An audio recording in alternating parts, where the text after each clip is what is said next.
மக்கள் இன்னைக்கு டேம் கிட்ட பாத்தீங்கன்னா திருவிழா நடக்குதுன்னு ஆல்ரெடி சொல்லியிருந்தேன். ஸோ அங்கதான் வந்தோம். நிறைய தேர் இங்க பாருங்க, எக்கச்சக்கமான சுற்றியும் தேருங்க, சுற்றியும் தேரே இருக்கு. ஃபுல்லாவே பயங்கரமா இருக்கு. ஒரு தேருமே பாருங்க, ஒரு ஊர்ல இருந்து சாமி தேர் வந்து இன்னொரு సామి సహకారమిస్తారా? ఇంత మనకు సపోర్ట్ అవుతున్నాయి. కానీ ఉదాహరణ చెప్తా, ఒక్క మందిని చెప్తా, అన్నీ ఒకే చెప్పాలంటే నేను మున్సిపల్ కంటే చెప్పుకోలేదు. மக்கள் தேர் 1 by 1 வந்துனே తీసినప్పుడు ఈ రోడ్లో మన కడతారు. నాకు కూడా దాంట్లో బాగా ఉండాలా. ముందుగానే మేము కాంప్లైంట్ చేసుకుంటాం. ఒక నెల ముందుగా మీరు కాదు మాతో ఎవరైనా மக்கள் டோட்டலா 60 தேர் வருதா.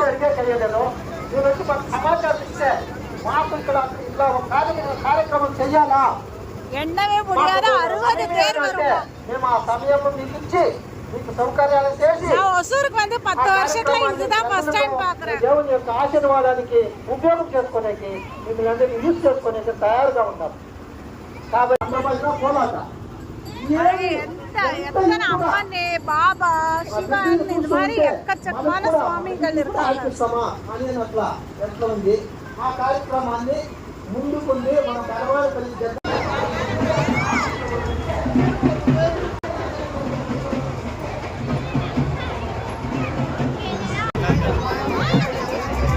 பழைய ஞாபகம் எல்லாம் வருது.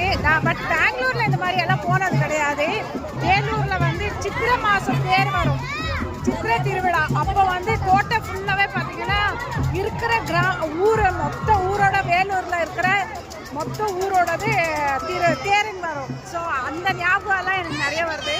தனிஷ்கா ஃபர்ஸ்ட் டைம் இதுதான் இந்த மாதிரி பார்க்கறது.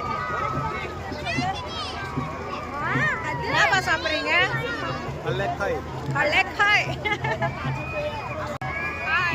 என்னம்மா ஞாபகம் வருது உனக்கு?